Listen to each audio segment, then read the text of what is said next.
हरे कृष्णा, आप सबका स्वागत है श्री विश्व के आज के सेशन में। भगवान के नाम पर कीर्तन। जय राधा माधव कुंज बिहारी, जय राधा कुंज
हरे कृष्ण। तो आप सबका स्वागत है आज के ईशोपनिषद के सेशन में।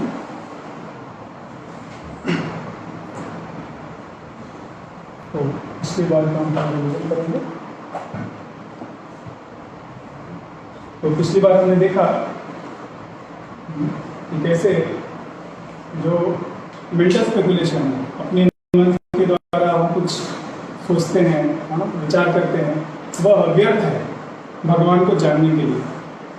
भगवान को सिर्फ भगवान के भक्त जान सकते हैं, और वो भी उनकी कृपा होने के लिए। जब तक भगवान कृपा नहीं करेंगे तब तक उनके भक्त भी नहीं समझ सकते। फिर कृष्ण की जो 3 शक्तियाँ हैं, अंतरंग, बहिरंग और तटस्थ, उनके बारे में सीखा हमने। अचिंत्य वेदावेद के तत्व के बारे में बहुत संक्षेप में सुना। ये आपको जब षड दर्शन पढ़ाया जाएगा 3रे लेवल में, और स्पेशली विधान सूत्र में इसके ऊपर पूरी अच्छे से बताया जाएगा। और फिर आखिरी हमने देखा कि अब हमें क्या करना है। हमें भगवान का जो प्लान है हमारे लिए वो एक्सिक्यूट करना है, वो सेवा करना है। नेक्स्ट, तो हम ये सेक्शन पढ़ रहे हैं जिसमें कि 4 से 5वां जो मंत्र है कि भगवान की जो अचिंत्य शक्तियाँ हैं उनके बारे में, अचिंत्य गुण जो है उनके बारे में चर्चा कर रहे हैं। आज प्रश्नोत्तर हम आखिरी में लेंगे, पहले हम मंत्र के ऊपर चर्चा कर रहे हैं। तो ईशोपनिषद इसका ले लीजिए अपना। नेक्स्ट, 5वां मंत्र ये है, तदेजति तन्नेजति तन्नेजति तन्नेजति तद्दूरे तद्वन्तिके तद्दूरे तद्वन्तिके तदन्तरस्य सर्वस्य सर्वस्य तदु सर्वायस्य बाह्यता। तदु सर्वस्य बाह्यता। अनुवाद, परमेश्वर चलते हैं और नहीं भी चलते हैं। वे बहुत दूर हैं लेकिन अत्यंत निकट भी हैं। वे सबके भीतर भी हैं, फिर भी वे सबके बाहर भी। तो ये देखिए, ईशोपनिषद और बाकी उपनिषद इसी तरह बात करते हैं। भगवान चलते हैं और नहीं चलते हैं, अंदर हैं बाहर हैं। तो ये समझने के लिए हमें शास्त्रों को समझने के लिए आचार्यों का हमें टीका पढ़ना पड़ेगा, तब हमें समझ में आता है। अपने से हम नहीं समझ पाएंगे। तो यहाँ बता रहे कैसे भगवान चलते भी हैं और नहीं भी चलते हैं। तो चलते हैं इसका मतलब वो व्यक्ति हैं, लेकिन जैसे हम लोग चलते हैं वैसे भगवान नहीं चलते हैं। उदाहरण के रूप में जब भगवान वामन देव ने अपने कदम बढ़ाए तो 2 कदम में पूरा ब्रह्मांड उन्होंने नाम लिया, 3रा कदम लेने की जरूरत नहीं पड़ी। तो ये एक छोटा सा उदाहरण है कि भगवान कैसे चलते हैं, लेकिन हम लोग की तरह नहीं चलते, इसलिए कहा गया है इट डजंट वॉक। फिर कह रहे हैं कि हाँ, वो बहुत दूर हैं, बहुत दूर हैं इस ब्रह्मांड से। ये जो ब्रह्मांड हमारा जो पृथ्वी है बहुत छोटा है, और ये उसके सबसे छोटा ब्रह्मांड है, और ऐसे करोड़ों करोड़ों ब्रह्मांड हैं। और इस पूरी भौतिक जगत से बहुत दूर भगवान का आध्यात्मिक धाम है, और वहाँ भगवान रहते हैं। बहुत सारे वैकुंठ के लोक हैं वहाँ पर, जहाँ पे भगवान नरसिंह के रूप में, राम के रूप में, विष्णु के रूप में, और गोलोक वृंदावन में कृष्ण के रूप में रहते, जो कि आदि धाम है, सबसे ऊंचा धाम है। उस परम धाम में भगवान स्वयं रहते हैं। लेकिन फिर भी वहीं भगवान जो इतनी दूर रहते हैं वो हमारे बहुत निकट हैं, हमारे हृदय में स्थित हैं। और अगर आप उनकी भक्ति करेंगे तो आपको सुदुर्लभ, बहुत आसानी से आपको प्राप्त हो सकते हैं। तो ये भगवान का अचिंत्य गुण है कि बहुत दूर होते हुए हमारे बहुत पास हैं। फिर कह रहे हैं कि he is with in everything, वो सब चीज़ों में व्याप्त हैं, हर एक कण कण में, हर एक प्राणी में वह व्याप्त हैं। लेकिन फिर भी वो इन सब के बाहर भी हैं, इस ब्रह्मांड के बाहर भी हैं। नेक्स्ट, तो देखिए यहाँ पे कैसे हम देख रहे हैं भगवान सारे जो कण कण है, परमाणु, उसके अंदर में भी बैठे हुए हैं। वहाँ पे भगवान परमात्मा रूप में, और वहीं भगवान बाहर में महाविष्णु के रूप में, गर्भोदक्षा विष्णु के रूप में स्थित है, जिनसे आप देखिए अनंत कोटि ब्रह्मांड निकल रहे हैं। भगवान का एक नाम ही है अनंत कोटि ब्रह्मांड नायक।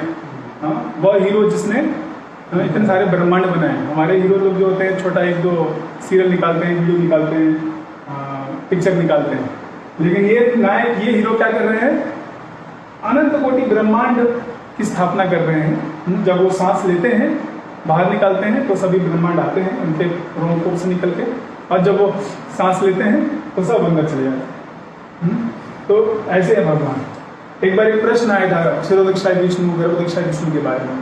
तो जो हमारे हृदय में परमात्मा के रूप में है, हाँ, वो उनको क्षीरोदक्षाय विष्णु बोलते हैं, जो कि क्षीर सागर में रहते हैं। श्वेतद्वीप दूध का सागर है, वहाँ पे विष्णु जो है वह परमात्मा है, और वहीं सारे प्राणियों में भी स्थित है। हाँ, कण कण में स्थित है, कण कण हर एक परमाणु के बीच में स्थित है।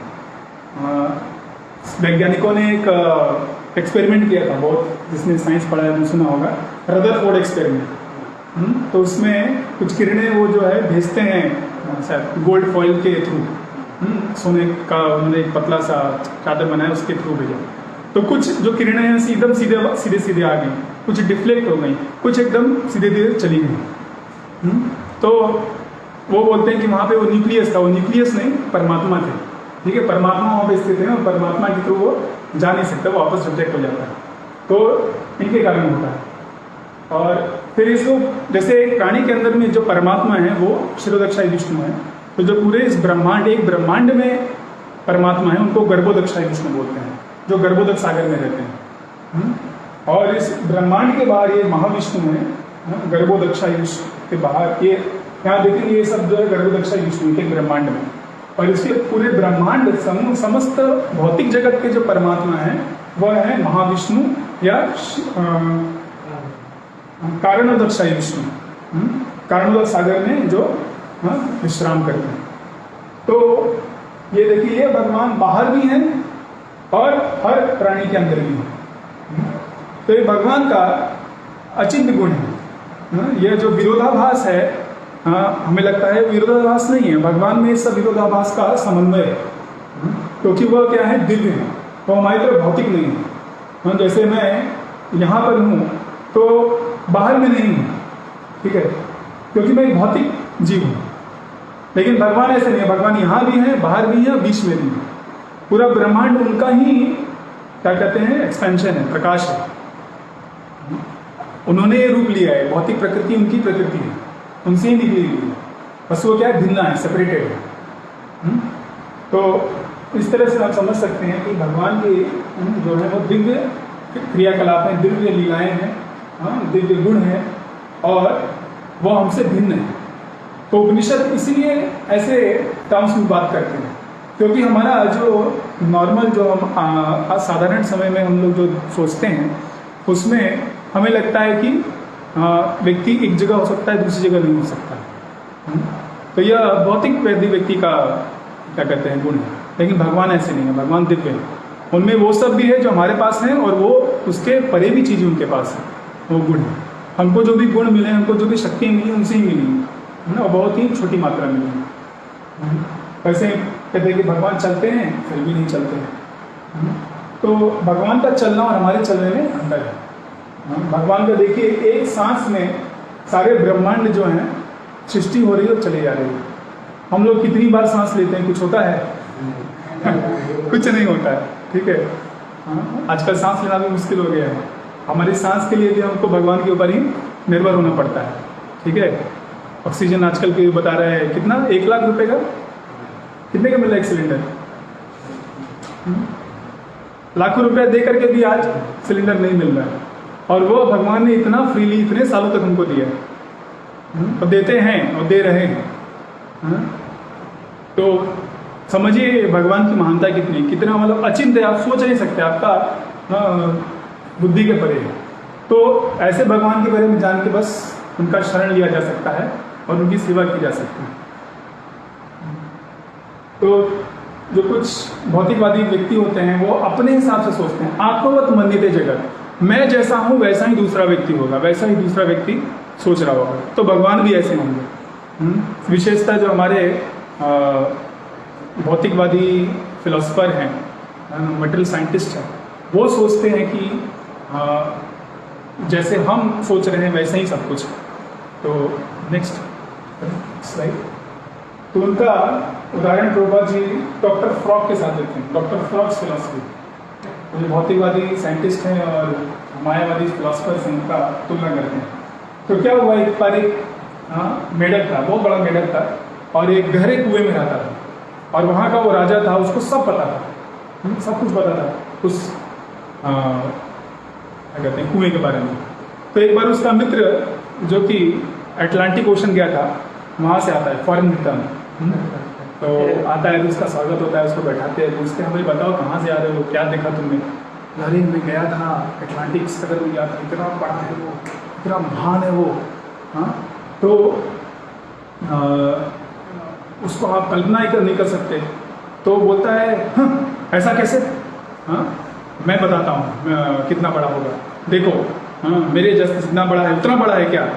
नहीं नहीं, तुमसे बहुत बड़ा है वो। तो अपने आप को फुलाने लगता है, 2 गुना फुला लेता है, ऐसे पूरा करके फुला के चालू हो जाता है, इतना बड़ा है क्या?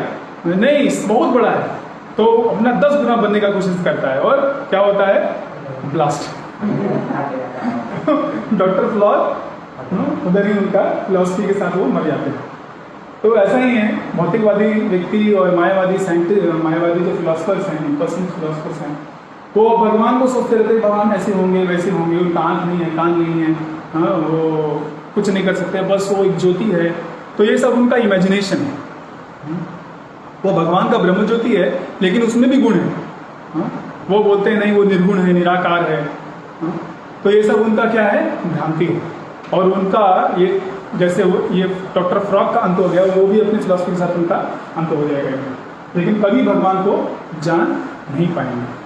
तो हमें अपने जैसा हम सोचते हैं वैसा भगवान को नहीं सोचना चाहिए। भगवान में वो थोड़ा बहुत आप गेस कर सकते हैं, जैसे हम भी व्यक्ति हैं, भगवान भी व्यक्ति हैं, उनकी भी सेंटिमेंट्स हैं, उनके भी इच्छाएं हैं, उनकी भी भावनाएं हैं, लेकिन उनकी भावनाएं दिव्य हैं, उनकी चेतना दिव्य है, उनके क्रियाकलाप दिव्य हैं, उनके जो शक्तियां हैं वो अचिंत्य हैं, अनंत है। हमको अगर कुछ भी छोटा सा बनाना होता है चीज़ें, तो कितना मेहनत लगता है। तो और भगवान तो तुरंत बस इच्छा कर देते हैं और सब उत्पन्न हो जाता है। जैसे भगवान राम जब लंका के ऊपर आक्रमण करना चाह रहे थे, तो वो समुद्र के इस तरफ थे और उनको बांध बनाना था, पुल बनाना था।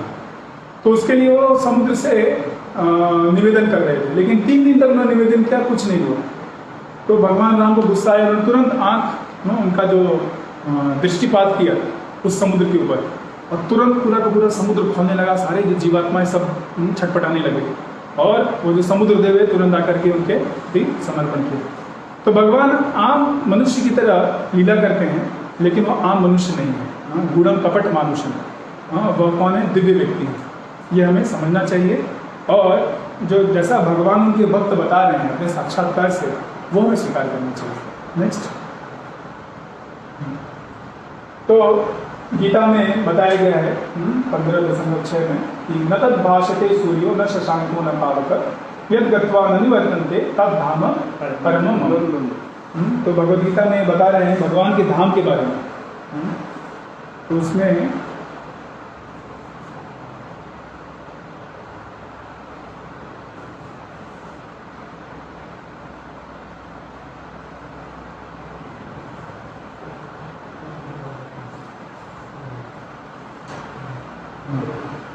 तो यहाँ पे बताया है भगवान की वह मेरा परम धाम न तो सूर्य या चंद्र के द्वारा प्रकाशित होता है, न तद भाषते सूर्य, वहाँ सूर्य की आवश्यकता नहीं, वहाँ चंद्र की आवश्यकता नहीं, न अग्नि या बिजली, यहाँ बिजली की आवश्यकता पड़ती है हमको, अग्नि की आवश्यकता पड़ती है, लेकिन वहाँ पे इन सब की कोई आवश्यकता नहीं। जो लोग वहाँ पहुँच जाते हैं वे इस भौतिक जगत में फिर से लौट कर नहीं आते।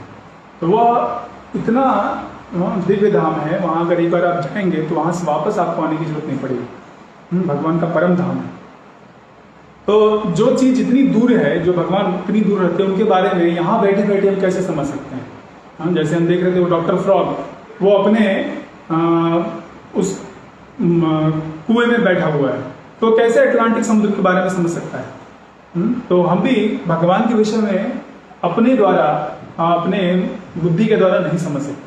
हमें भगवान जैसे बता रहे हैं, जैसे शास्त्रों में दिया है, वो स्वीकार करना पड़ेगा। उसके अनुसार भगवान का साकार रूप है, भगवान का अपना धाम है। और यहाँ पे प्रभुपाद जी ईशोपनिषद बता रहे हैं कि श्री ईशोपनिषद यह घोषणा करके इस तर्क का खंडन करता है। यह दूसरा पैराग्राफ है परपोर्ट का, कि उसमें बोल रहे हैं प्रभुपाद जी कि हमें यह नहीं मान बैठना चाहिए कि चूंकि हम ईश्वर को अपनी आंखों से नहीं देख सकते, अतएव भगवान साकार नहीं है। हम देख नहीं सकते, सीइंग इज बिलीविंग, ये हमारा धारणा होता है। हम जब तक देखेंगे नहीं तब तक हम विश्वास नहीं करेंगे। तो हम बहुत सारी चीजें हैं जो कि देखते हैं और विश्वास नहीं करते हैं, और बहुत सारी चीजें नहीं दिखती फिर भी हम विश्वास करते हैं। जैसे हवा, हवा हमको दिखती नहीं है, हवा के कारण ही हम सुन पाते हैं, हवा से ही जो ध्वनि है उसका ट्रांसमिशन होता है। तो जब हवा चलती है, अगर हम जैसे यहाँ फैन चलाएंगे तब हमें पता चला कि हवा है, और बहुत तेज हवाएं चलती हैं, तूफान बवंडर आता है, तब समझ में आता है कि हवा है। तो हम हवा को देख नहीं सकते फिर भी हम हवा में विश्वास रखते हैं। उसी तरह हम कभी कभी देखते हैं कुछ चीजें और जानते हैं कि वो गलत है। जैसे अगर आप एक कुछ छड़ी लेंगे और पानी में डुबोएंगे तो वो कैसा दिखेगा कि वो भी टेढ़ा हो गया है, बेंड हो गया है, लेकिन वो टेढ़ा नहीं हुआ है। जानते हैं कि वो टेढ़ा नहीं हुआ है, वो अभी भी सीधा ही है, हमको बस दिख रहा है। तो अपनी आंखों के ऊपर हम अगर ज्यादा विश्वास करेंगे तो हमें सत्य नहीं पता चलेगा। तो सीइंग इज बिलीविंग ये गलत सिद्धांत है। तो इस बात का खंडन हो रहा है यहाँ पे। श्री ईशोपनिषद यह घोषणा करके इस तर्क का खंडन करता है कि भगवान बहुत दूर हैं लेकिन अत्यंत निकट भी हैं। भगवान का धाम भौतिक आकाश से परे है और हमारे पास इस भौतिक आकाश को भी मापने के साधन उपलब्ध नहीं है। जब भौतिक आकाश ही इतना दूर तक विस्तृत है तो फिर आध्यात्मिक आकाश के विषय में क्या कहा जा सकता है जो इससे सर्वथा परे है। तो हमारा ये जो भौतिक संसार है यही इतना विस्तृत है, आज तक हम इस भौतिक ब्रह्मांड का जो आखिरी छोर है वो भी नहीं पता कर सकते। हमें अगर चंद्रमा के ऊपर भी यान भेजना हो तो इतना मुश्किल से भेजा जाता है, मार्स पे भेजा जाता है, और फिर वहां से कुछ लेकर के आते हैं, टुकड़े लेके आते हैं, ठीक है। तो जो ब्रह्मांड का पूरा विस्तार है वो इतना ज्यादा है कि हम उसको पार नहीं पा सकते, समझ नहीं सकते। तो जो आध्यात्मिक जगत है उसके बारे में कैसे जान पाएंगे, वो तो इसके और भी परे है। ये जो हमारा ब्रह्मांड है इसके ऊपर बाहर में आप जब इसमें श्रीमद् भागवतम पढ़ेंगे तो उसमें बताया जाएगा कि 10-10 गुना मोटी परतें हैं। ब्रह्मांड का पहला परत जो है वह धरती का है, फिर उससे 10 गुना ज्यादा बड़ा उसके बाद जल का परत है, फिर अग्नि का परत है। तो इस तरह करते करते सभी जो 8 भौतिक एलिमेंट्स है, भूमि, अपोल, वायु, खम, मनो, बुद्धि, सब का पूरा वह परत उसके ऊपर है जो कि वॉल है, वो उसको भेदते हुए आपको बाहर जाना पड़ेगा। तो ये कौन कर पाएगा? तो यह जब भौतिक जगत के लिए पॉसिबल है तो आध्यात्मिक जगत के बारे में कैसे जान सकते हैं? उसका सिर्फ एक ही माध्यम है जो भगवान ने वेदों को दिया है, जो भगवान खुद अपने भक्तों के द्वारा साक्षात्कार दे रहे हैं, वो स्वीकार करना पड़ेगा। और फिर आप अपने जीवन में उसको पालन करिए और खुद प्राप्त करिए वो साक्षात्कार। ऐसा नहीं कि बस वो मनगढ़ंत है। प्रत्यक्षावगमम धर्मम गीता में बताते हैं भगवान कि आप उसको अपने जीवन में महसूस कर सकते हैं, दर्शन कर सकते हैं। तो आध्यात्मिक आकाश भौतिक ब्रह्मांड की अति दूर स्थित होने की पुष्टि गीता 15.6 यहाँ पे हमने दिखाया, उसमें की गई है। लेकिन इतनी दूरी पर रहते हुए भगवान एक पल से भी कम समय में मन या वायु से भी तेज गति से हमारे समक्ष तुरंत अवतरित हो सकते हैं। वे इतनी तेज से दौड़ भी सकते हैं कि कोई उनसे आगे नहीं निकल सकता। इसका वर्णन पिछले श्लोक में किया जा चुका है। तो जितना तेज हम दौड़ते हैं उससे कहीं ज्यादा तेज वो दौड़ सकते हैं, और वो तुरंत हमारे समक्ष उपस्थित हो सकते हैं। तो भगवान के ये जो दिव्य गुण हैं, ये जो विरोधाभासी गुण हैं, उनके बारे में भागवतम में और विस्तृत तौर से बताया गया है। उसका एक श्लोक हम लेंगे नेक्स्ट। ये 6.6वें स्कंद का 9वां अध्याय 36वां श्लोक है। तो सिर्फ उसका ट्रांसलेशन ले रहे हैं। हम उसमें बता रहे हैं कि हे भगवान, O supreme personality of Godhead, all contradictions can be reconciled in you. जितने भी विरोधाभासी तत्व हैं वो आप में ही समन्वय किया जा सकता है, they are reconciled. Many modern theologians argue about right and wrong without knowing what actually is right. तो बहुत सारे जो विद्वान सो कॉल्ड विद्वान लोग हैं वो सोचते ना बोलते रहते हैं ये सत्य है ये गलत है, नहीं ऐसा होगा नहीं वैसे होगा, अलग अलग सिद्धांत देते हैं, लेकिन उनको कुछ पता नहीं कि सही में क्या सत्य है, क्या सही चीज है। Their arguments are always false and their judgments inconclusive because they have no authorized evidence with which to gain knowledge of truth. तो उनका जो तर्क वितर्क है वह उसका कोई भी बेस नहीं है, वो पूरी तरह से गलत रहता है। वो जजमेंट जो है अपनी बुद्धि से इस्तेमाल कर रहे हैं, जो कि पिछली बार पहले हमने जो पहला भूमिका में हमने सुना कि हर एक जो भौतिकवादी व्यक्ति है उसके 4 गुण हैं। उसकी इंद्रियां अपूर्ण है, उसमें वो भ्रम में पड़ जाता है, वो गलती करता है, और वो धोखाधड़ी करता है। तो इस तरह से वो कभी भी सत्य को प्राप्त नहीं कर सकता। तो ऐसे लोग कभी भी जो उनका आर्गुमेंट है कभी भी कंक्लूसिव नॉलेज नहीं दे सकते कि यही सत्य है। लेकिन जो गीता श्रीमद् भागवतम ईशोपनिषद वेदों में दिया गया है वो एकदम सत्य है, और उसको प्रमाणित किया जा सकता है। भगवान के विषय में, इस ब्रह्मांड के विषय में सब बताया गया है। ऐसा नहीं कि सिर्फ इस जगत से परे की चीजें बताई गई हैं। ये ब्रह्मांड कैसे चल रहा है, एक व्यक्ति दूसरे व्यक्ति के साथ कैसे आदान प्रदान कर रहा है, क्या साइकोलॉजी है, पुरुष की क्या साइकोलॉजी है, स्त्री की क्या साइकोलॉजी है, एक बच्चे की क्या साइकोलॉजी है, सब कुछ बताया गया है। और कैसे हम उसको बहुत ही निचले स्तर से उस व्यक्ति को, उसकी चेतना को उठा करके भगवान के सेवा में लगा सकते हैं, सबसे उन्नत बना सकते हैं, ये सब बताया गया है। Because their minds are agitated by scriptures containing false conclusions, they are unable to understand the truth concerning it.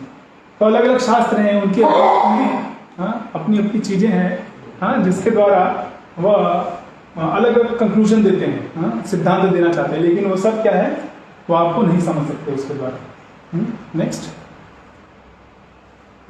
फिर वो बोल रहे हैं कि you are one without a second and therefore in you contradictions like doing and not doing, happiness and distress are not contradictory. तो भगवान कैसे हैं, एक भगवान है, वह उनके अलावा कोई और नहीं है, मत्ता परतरम नान्यत भगवान बताते हैं। तो इसलिए ये जो विरोधाभासी तत्व हैं उसमें कोई प्रॉब्लम नहीं है, क्योंकि वो भगवान की अचिंत्य गुण है, वो दोनों चीज कर सकते हैं। वह भगवान हर एक व्यक्ति के अंदर में भी प्रवेश कर सकते हैं और इस ब्रह्मांड के बाहर भी रह सकते हैं। वो प्रकाश कर सकते हैं, अपना जो एक्सपेंशन कर सकते हैं। वो कोई 2 व्यक्ति नहीं बन रहे, वो एक ही व्यक्ति है, एक भगवान अनेक अनेक रूपों में आ रहे हैं। Your potency is so great that it can do and undo anything as you like।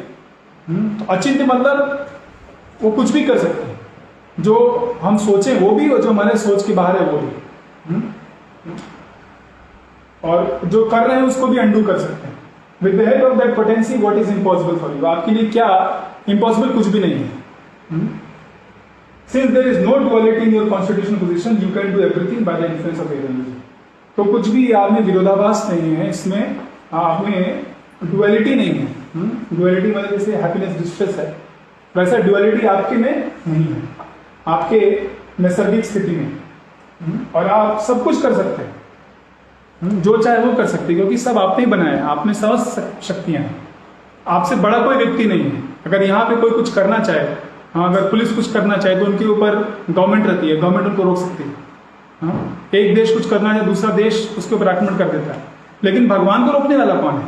भगवान को कोई नहीं रोक सकता। भगवान की अनंत शक्तियां हैं, जो उनकी एक शक्ति है जिसके द्वारा वो पॉसिबल को इम्पॉसिबल कर देते हैं और इम्पॉसिबल को पॉसिबल कर सकते हैं, ऐसा उनकी शक्तियां हैं।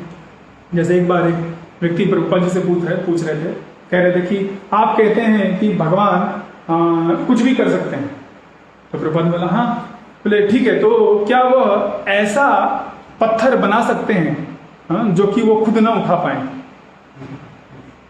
बहुत दिमाग लगाया इसने, ठीक है, ऐसा पत्थर क्या वो बना सकते हैं कि भगवान स्वयं ना उठा सकें? प्रभुपाद ने बोला हाँ, वो ऐसा बना सकते हैं और बनाने के बाद उसको उठा सकते हैं।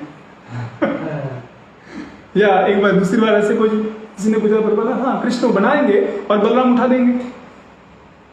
तो भगवान कर सकते हैं, ऐसा पत्थर बना से खुद नहीं उठाएंगे। भगवान जब लीला करते हैं, एक बार उनके पिताजी जो नंद महाराज, उन्होंने बोला कि मेरा खड़ाऊ लेके आओ, तो बड़ी मुश्किल से उन्होंने उनका खड़ाऊ उठा करके ना छोटे बालक के रूप में लेके आए, ठीक है, जैसे कि बहुत भारी भारी चीज उठा रहे हैं। और वहीं भगवान के जो एक अवतार है अनंत शेष, हमने जो देखा वो सारे ब्रह्मांड उनके फन पे स्थित है और उनको पता भी नहीं चलता कि उनके सिर पे कुछ है। इतना भारी ब्रह्मांड उनके सिर पे है, उनको पता भी नहीं चलता कि कहाँ है कैसे है। उनको कुछ भी ऐसा नहीं कि वो एक्सरसाइज करने की थोड़ा योगा अभ्यास कर लेता हूँ मैं, गला मेरा खराब हो गया वो सब करने की उनको आवश्यकता नहीं। तो ये भगवान की शक्तियाँ हैं, वो में सब शक्तियाँ नहीं हैं। वो सारे के सारे ब्रह्मांड को क्रिएट कर सकते हैं 1 सेकंड में और उनको नष्ट भी कर सकते हैं। नेक्स्ट इसका परपोर्ट में कुछ चीजें प्रभुपाद जी बता रहे हैं। तो बात करते हैं, we should not be astonished to find contradictions in the supreme personality god. तो हमें जो विरोधाभासी तत्व हैं अगर भगवान में पता चले तो उससे हमें विचलित नहीं होना चाहिए, या सरप्राइज नहीं होना चाहिए, आश्चर्यचकित नहीं होना चाहिए। Actually there are no contradictions, that is the meaning of his being supreme. Because he is all powerful, he is not subject to the conditioned false arguments regarding his existence or non-existence. क्योंकि वह परम है, वो हमसे परे है, हमसे महान है। तो हम अगर कहें कि कुछ लोग बोले नहीं वोटिंग करें कि भगवान है कि नहीं है, ठीक है, 30% वोट्स मिल गया उनको, 30 करोड़ वोट्स मिल गए, अब बाकी जो 70 करोड़ नहीं, भगवान नहीं है, तो हमारे वोटिंग करने से उनके अस्तित्व पे कोई फर्क नहीं पड़ने वाला है। हाँ, जैसे ये जो चींटियां हैं, चींटियों के समुदाय में मान लीजिए आर्ग्यूमेंट हो जाए कि सूर्य है कि नहीं है, तो बोले नहीं हम लोग तो सब जमीन के नीचे रहते हैं, हमने सूर्य देखा नहीं, सूर्य जैसी कोई चीज ही नहीं है, सब वोटिंग कर दिए कि सूर्य नहीं है। तो सूर्य को उसका फर्क पड़ने वाला है, सूर्य से कुछ फर्क पड़ने वाला है कि सूर्य है कि नहीं है। या उन्होंने कह दिया कि ना भारत का कोई प्रधानमंत्री नहीं है, पार्लियामेंट, इंडियन पार्लियामेंट में कोई डिस्कशन होगा कि वो जो चींटियां उस गांव में रहती, रांची के गांव में रहती, उन्होंने वोटिंग कर दिया है कि हमारा पार्लियामेंट एग्जिस्ट नहीं करता, कोई फर्क पड़ने वाला है नहीं, क्योंकि आप ये जो पार्लियामेंट है या जो गवर्नमेंट है उनसे परे है। तो ऐसे ही भगवान हमसे परे हैं, भगवान हमसे बहुत महान है, शक्तियां महान है। तो हम सब भौतिकवादी जो सोल्स हैं, कंडीशन सोल्स हैं, बद्ध आत्माएं, उनके कहने से कुछ फर्क नहीं पड़ता कि हम वो हैं कि नहीं है। He is pleased to protect his devotees by killing their enemies and he enjoys both killing and protecting. तो मारना और बचाना दोनों कर सकते हैं भगवान अपने भक्तों को बचाने के लिए, उनको प्रसन्न करने के लिए, उनके साथ आदान प्रदान करने के लिए। तो कल का दिन बहुत शुभ है, कल नरसिंह चतुर्दशी है, तो भगवान खंबे से प्रकट हुए अपने भक्त को बचाने के लिए। नेक्स्ट यहाँ देख सकते हैं, और यहाँ पे अनंत जितने भी असुर आए उन सबको मारे उन्होंने, लेकिन वही भगवान जो एक तरफ इतने क्या कहते हैं क्रूरता के साथ या भयंकर या गुस्से में थे, वही उन्होंने वही हाथ प्रहलाद के ऊपर उन्होंने वरद हाथ ना जो ब्लेसिंग वाला हाथ है, आशीर्वाद देने वाला हाथ उनके ऊपर है, छोटे बालक के रूप में। क्यों? क्योंकि वो उनसे प्रेम करता है, उनसे सेवा करना चाहता है। तो उनको उस तरह से ये यथामान प्रपद्यन थे, जैसे आप भगवान को अप्रोच करेंगे, जिस तरह से आप उनकी सेवा करना चाहेंगे, भगवान उस तरह से आपके साथ आदान प्रदान करते हैं। तो जो उनसे विरोध करना चाहेगा, मारना पीटना चाहेगा, देखिए उनका क्या हालत है। भगवान ने कहा जाता है कि नरसिंहदेव जब आए तो उन्होंने नाखून से ही सबको मार डाला, कुछ और इस्तेमाल नहीं करना पड़ा उन्हें। और कुछ एक जो थे असुर, उनको अपने उनके हाथ में शंख चक्र गदा था, लेकिन जो कमल का फूल था वो कमल के फूल से मार के तो भगवान कुछ भी कर सकते हैं। कमल के मारने से कोई मरता नहीं, लेकिन भगवान उससे ही मार सकते। तो ये भगवान कर सकते हैं, भगवान में अचिंत्य शक्तियां हैं।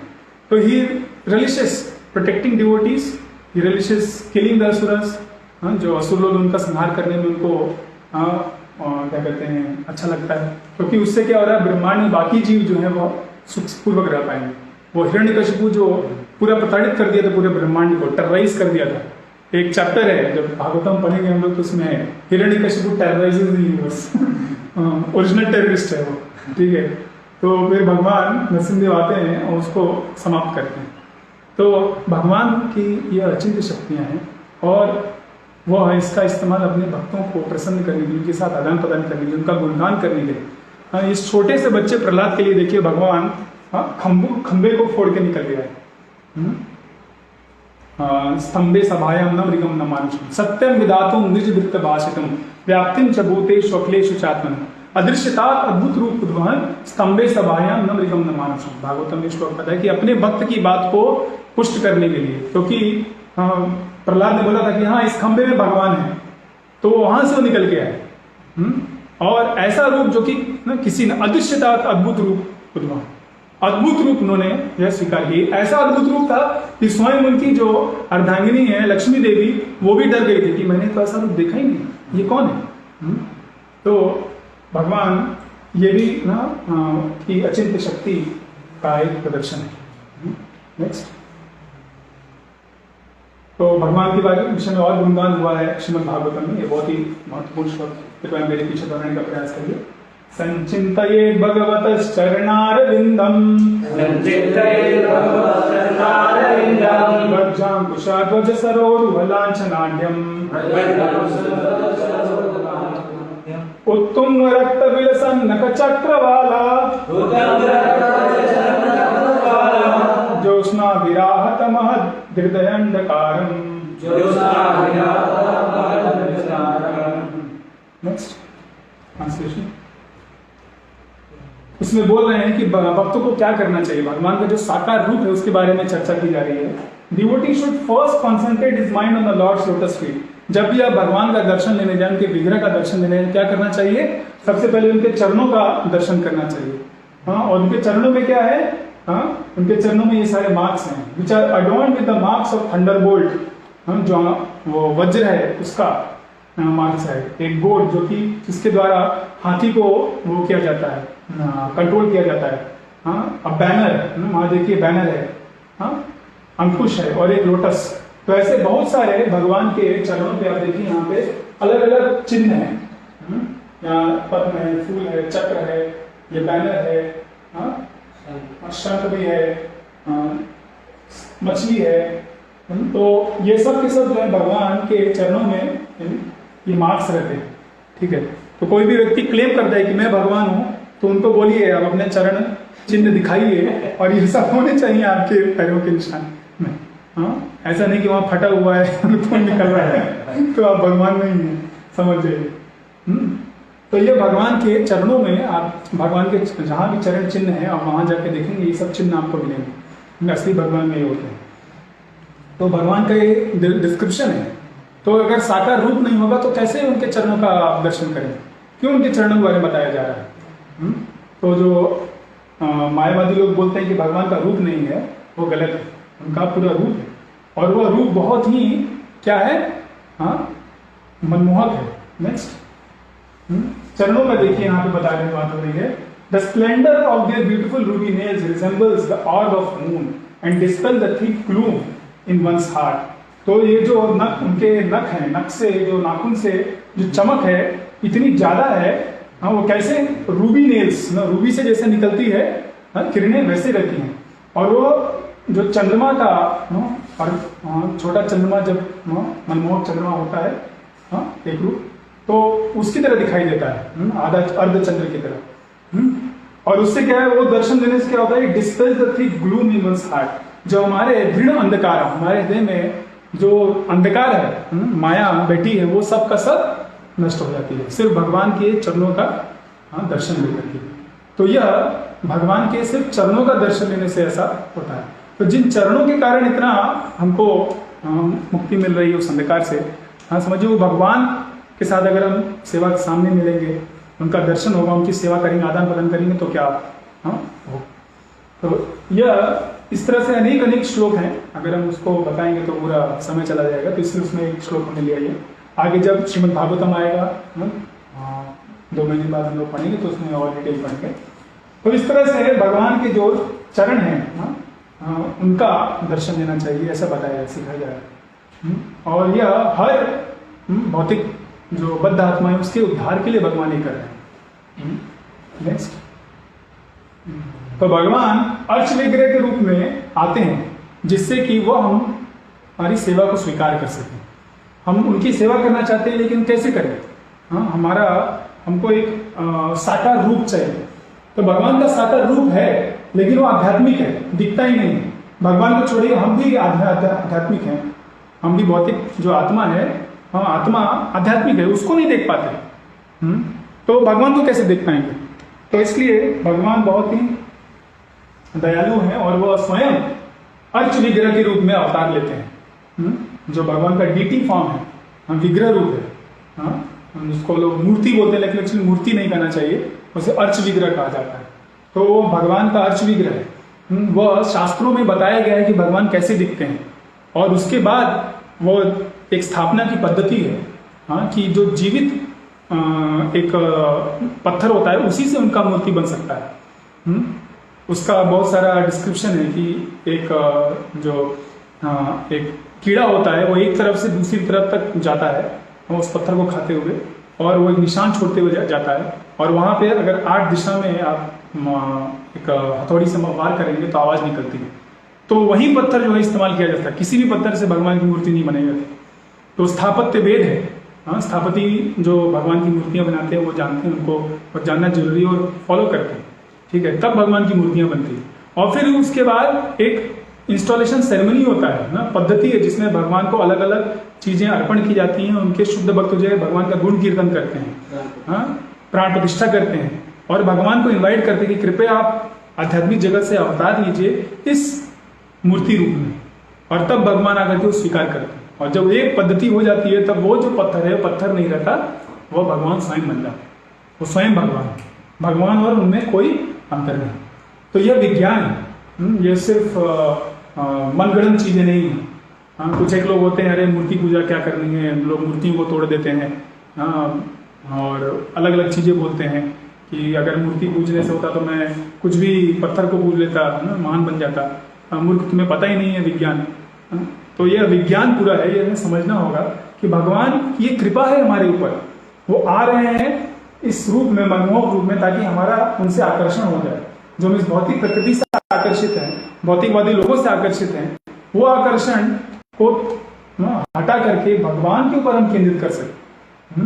तो इस तरह से हम उनके तरफ और तेजी से जा सकते हैं, उनकी सेवा कर सकते हैं, उनको ड्रेसिंग कर सकते हैं, हाँ उनको भोग बना के खिला सकते हैं, हाँ उनके लिए कीर्तन कर सकते हैं। भक्त लोग सुबह सुबह मंगल आरती होती है, शाम को गौर आरती होती है, कीर्तन करते हैं।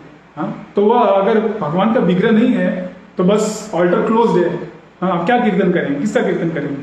हाँ तो आदान प्रदान होता है भगवान और भक्तों के बीच, और वो दिव्य अनुभव है। वो आप जब जाएंगे मंदिर में, अभी तो कोरोना कारण शायद बंद है सब जगह, जब आप मंदिर खुलेगा तब जाइए और वहाँ पे हाँ इस तरह से आप भगवान को प्रार्थना करेंगे, भगवान स्वीकार करेंगे और अनेक सेवाएं कर सकते हैं। अभी जैसे चंदन यात्रा चल रही है, हाँ इस वक्त भगवान को चंदन लगाते हैं भक्त। नेक्स्ट, हाँ जो भगवान का विग्रह, नहीं बड़े विग्रह, कम से कम छोटे विग्रहों को हाँ पूरा चंदन से हाँ लेप लगाते हैं, क्योंकि इस वक्त गर्मी बहुत है। तो पहले तो एसी वगैरह नहीं था, फैन वगैरह नहीं था, तो चंदन लगा करके उनकी गर्मी को दूर किया जाता था।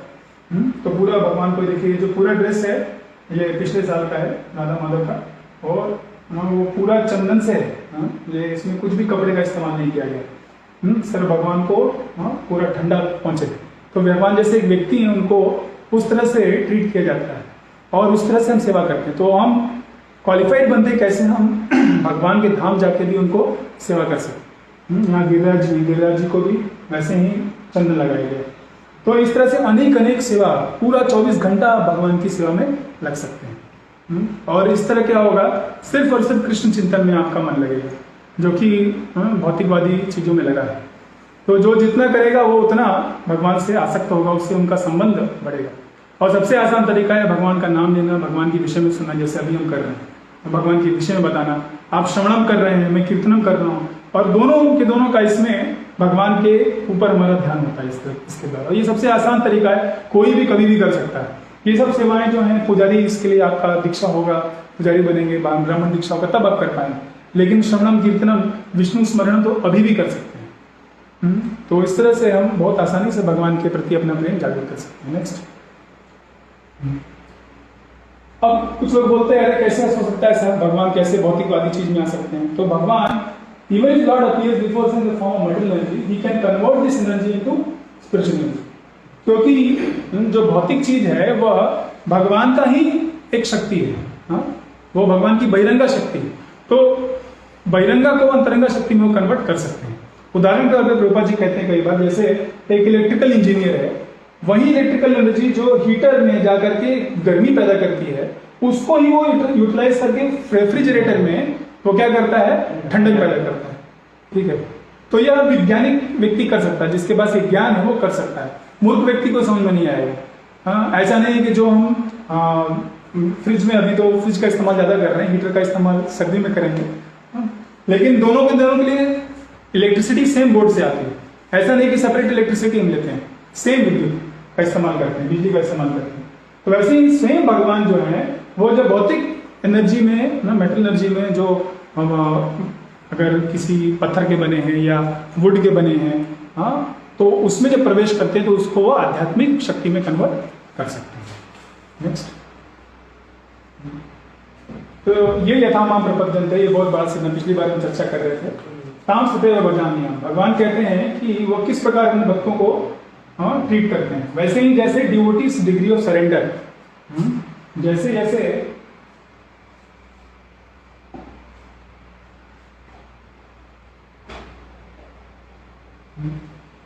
तो यह महत्वपूर्ण है कि डिग्री ऑफ सरेंडर कितना आप उनके प्रति समर्पित हैं, उस तरह से भगवान उतना आपके साथ आदान प्रदान करते हैं। न कम न ज्यादा। ज्यादा कर देंगे तो व्यक्ति भाग जाएगा, और कम रहेगा तो भी वो चला जाएगा कि भाई भगवान कुछ कर नहीं रहे। तो जितना आप सरेंडर करेंगे भगवान को, उतना भगवान आपके साथ आदान प्रदान करेंगे। कैसा?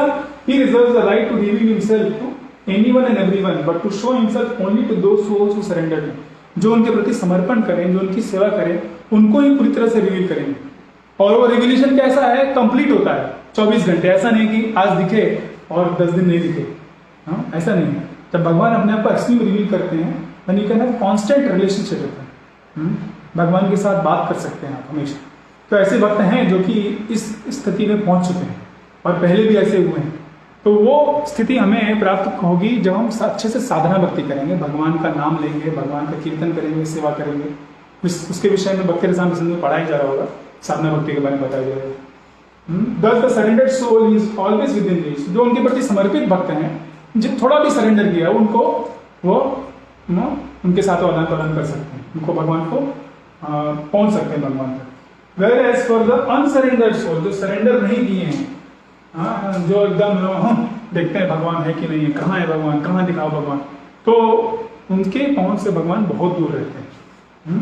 तो यह भगवान का ये भगवान का फ्री विल है, वो स्वतंत्र है कि अपने आप को दिखाएं या न दिखाएं।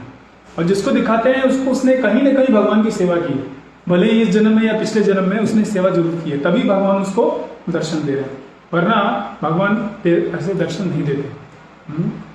अभी आप कहीं बैठे हैं, मान लीजिए एक गार्डन में बैठे हैं और अपने परिवारजनों के साथ हैं, तो आप बहुत रिलैक्स्ड रहेंगे, ठीक है, हाँ, हंसेंगे, खेलेंगे, बात करेंगे।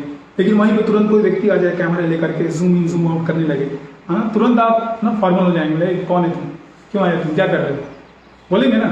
जब रिलेशनशिप नहीं है तो आप उनको जो चाहे वो करने नहीं देंगे। तो वो संबंध कैसे जुड़ता है? जब आप उनकी सेवा करते हैं। इस जन्म में पिछले कहीं ना कहीं आपने सेवा की, तब भगवान वो रिवील करते हैं। नेक्स्ट,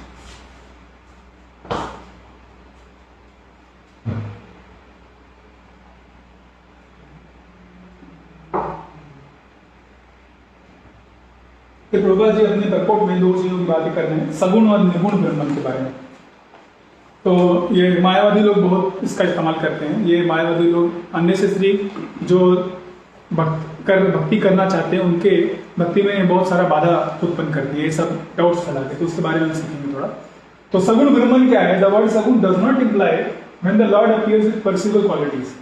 जो भगवान को आप देख पा रहे हैं विग्रह के रूप में, जब समय अवतार लेते हैं, तो ऐसा नहीं कि वह क्या है, उनमें वो भौतिक रूप नहीं है। जब भी भगवान राम आते हैं, कृष्ण आते हैं, जैसे कल के दिन भगवान नरसिंहदेव अवतरित हुए, ठीक है, तो जब वो आते हैं तो ऐसा नहीं कि वो भौतिक रूप में आते हैं। ये मायावादी लोग बोलते हैं कि भगवान जब आते हैं तो ये सतोगुणी रूप सतोगुण में अवतरित होते हैं। नहीं, वो दिव्य शुद्ध सत्व में हमेशा रहते हैं।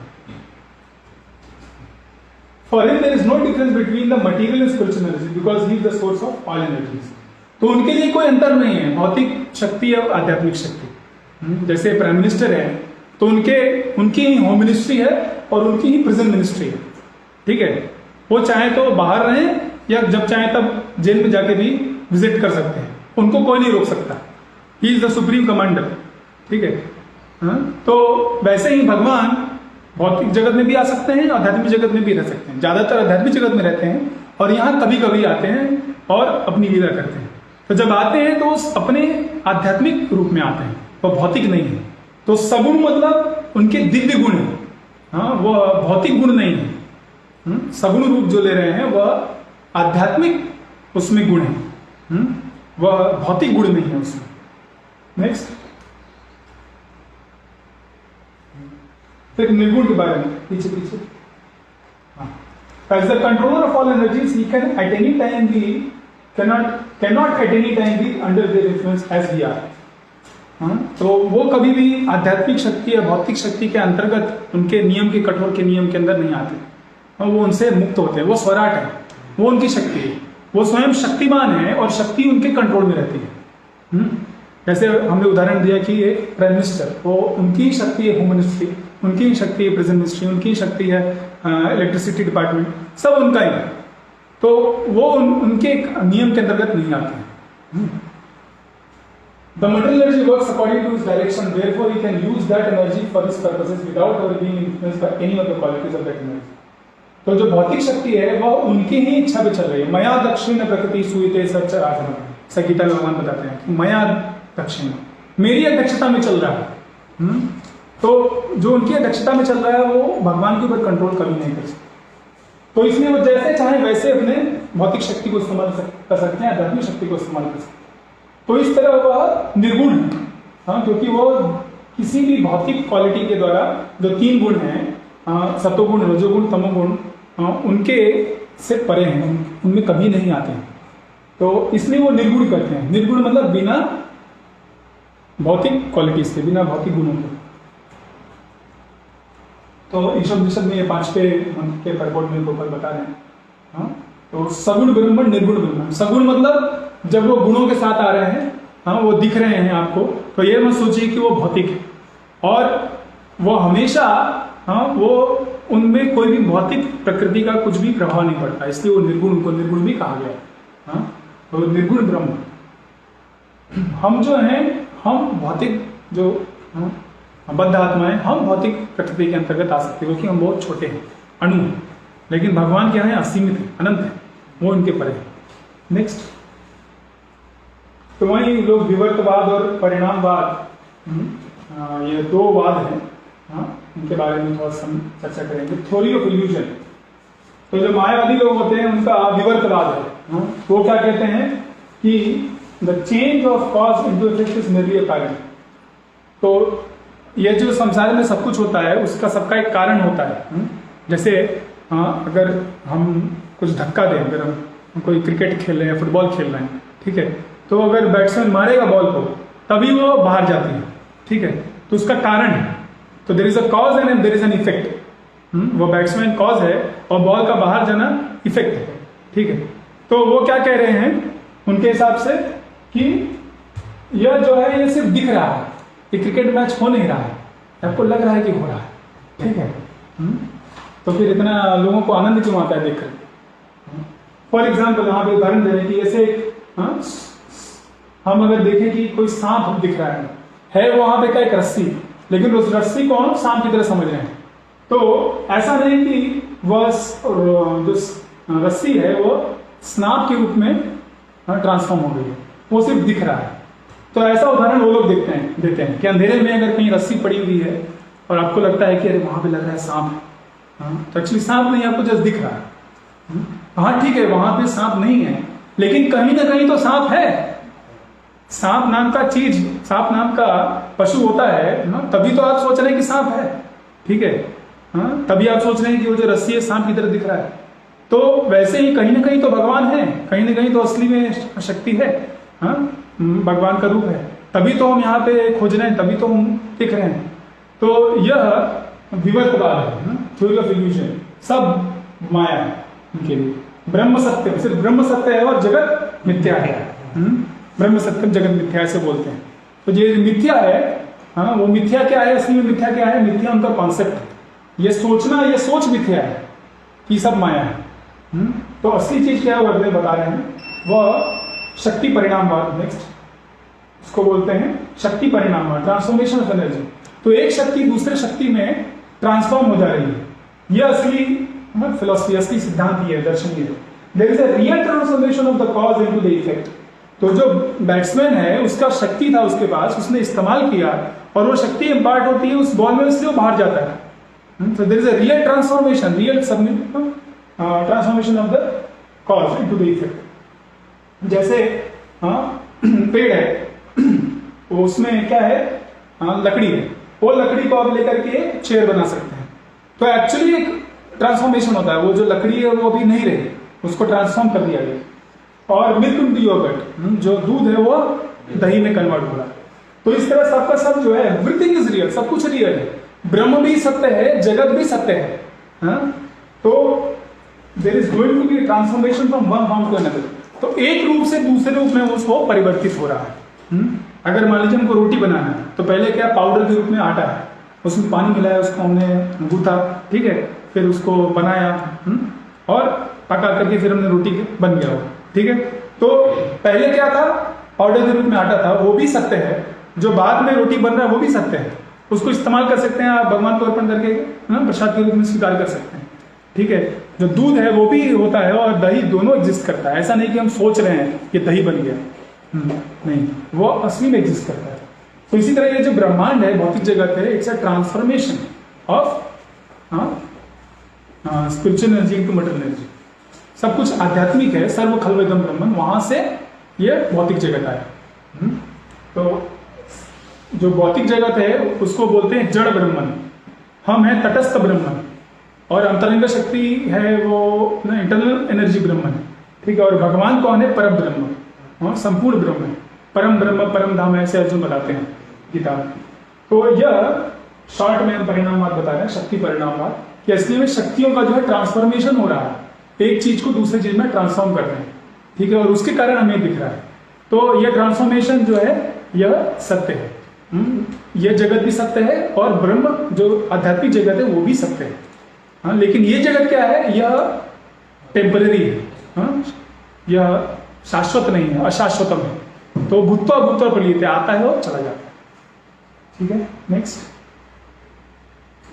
तो भगवान जो है किस लिए आते हैं? वो अपने भक्तों के ऊपर कृपा करने के लिए आते हैं, सब प्रभुपाद जी बता रहे हैं। जैसे ये हिरण्यकशिपु पूछ रहा था अपने बेटे प्रहलाद से, कहाँ है तुम्हारा भगवान, बताओ, फिर दिखता नहीं मुझको, हाँ कहाँ है, हाँ, किसके दम पे तुम इतना उछल रहे हो और मेरे से अपराध कर रहे हो? तो उन्होंने बोला मैं वही शक्तिमान भगवान जिससे आपको शक्ति मिलती है, उसी से मैं शक्ति ले रहा हूँ, वो हर जगह है। बोले अच्छा, ये जो मैंने खंबा बना रखा इसमें भी है? हाँ इसमें भी है। तो उसको वो तोड़ देते हैं, और जब तोड़ता है तो उसमें बहुत बड़ा भीषण आवाज होता है, ऐसा लग रहा ब्रह्मांड फट जाएगा, और उससे एक अद्भुत प्राणी निकल के आता है, न मृगम न मनुष्य, न वो सिंह था पूरा, न वो पूरा मनुष्य था। तो वह निकल के आते हैं भगवान स्वयं नरसिंहदेव और उसका संहार करते हैं। तो भगवान किस लिए आते हैं? अपने भक्तों के ऊपर कृपा करने के लिए। भक्त जो है इनको बहुत प्रेम करते हैं और उनको बचाने के लिए, उनके साथ आदान प्रदान करने के लिए गया। तो ये भगवान का साकार रूप है और भगवान के अचिंत्य गुण हैं, और उस भगवान के प्रति हमें समर्पण करके उनकी सेवा में रहना चाहिए। हरे कृष्ण। नेक्स्ट, तो कल ये भगवान नरसिंहदेव का हरिमद दिवस है, तो भगवान से प्रार्थना कर सकते हैं कि जो हिरण्यकशिपु हमारे अंदर में बैठा है और इस पूरे ब्रह्मांड में भी व्याप्त है, ठीक है, उन सबका विनाश हो, और हम सब हमारे अंदर जो प्रहलाद है उसकी प्रहलाद की जैसी चेतना का विकास हो, और हम सब उनकी सेवा में लगता है। नेक्स्ट, तो कंक्लूजन ये है, the fact is there is nothing but god within and without. सब जगह भगवान है, सब कुछ उनका ही मैनिफेस्टेशन है। जैसे हीट एंड लाइट हमने उस दिन बताया था, उष्मा और लाइट क्या कहते हैं, प्रकाश है, एक अग्नि से निकलता हुआ। इस तरह there is oneness in his diverse energy. सब कुछ भगवान और भगवान की शक्तियों का ट्रांसफॉर्मेशन है। इसलिए there is oneness. Although there is oneness, however Lord in his person form still enjoys unlimitedly. भगवान का अपना रूप है और वह असीमित रूप में एंजॉय करते हैं. और unlimitedly all the pleasures enjoyed minutely by tiny part and parcel. हम जो छोटे छोटे प्लेजर्स हम जाते हैं वो असीमित रूप में भगवान उसका स्वीकार करते हैं. नेक्स्ट, तो समरी में हमने देखा कि ऐसे जो विरोधाभासी तत्व हैं वो भगवान में रिजॉल्व होते हैं. भगवान के जो दिव्य गुण हैं, दिव्य रूप है, उनके दिव्य चरण के बारे में हमने सुना, अर्च अवतार के बारे में सुना, सर्वमम निर्गुण ब्रह्म के बारे में सुना, विवर्तवाद और शक्ति परिणामवाद के बारे में थोड़ा जाना. तो ये सब शॉर्ट में हमने बताया, आगे चलते और डिटेल में बताएंगे. अभी नेक्स्ट कुछ प्रश्न थे हमारे को मिले, वो कुछ छोटे में हम डिस्कस करेंगे. कि जीव इस जगत में आता है तो कृष्ण की इच्छा के कारण आता है. तो ये सब जब कृष्ण की इच्छा से है तो जीव का फ्री विल इसमें क्या है? तो यह आत्मा का उसमें स्वेच्छा क्या है, और भगवान का जो ह्यूमन लाइक फॉर्म है वो कैसे ओरिजिनल है, ये कैसे पता कर सकते. नेक्स्ट, तो गीता में बताया गया अधिष्ठान तथा कर्ता परिणाम च प्रतिबिंबन. इस श्लोक में बता रहे हैं कि प्लेस ऑफ एक्शन शरीर, परफॉर्मेंस जो सोल है, वेरियस सेंसेस अलग अलग जो हमारी इंद्रियां हैं, many different kinds of endeavours अलग अलग तरह के जो चेष्टाएं हैं, और अल्टीमेटली सुपर सोल भगवान. ये सब क्या है? 5 फैक्टर्स ऑफ एक्शन. तो हम ही सिर्फ डूअर नहीं है, हमारी जीव की भी इच्छा होती है और भगवान की भी सैंक्शन चाहिए. ठीक है, और ये सब बाकी भी चीजें चाहिए अगर कुछ भी करना है इस ब्रह्मांड में. तो ये 5 फैक्टर्स ऑफ एक्शन है. और इस ब्रह्मांड की सृष्टि जैसे मैं पहले बताया, क्योंकि जो जीव है वो भगवान से दूर रहना चाहता है.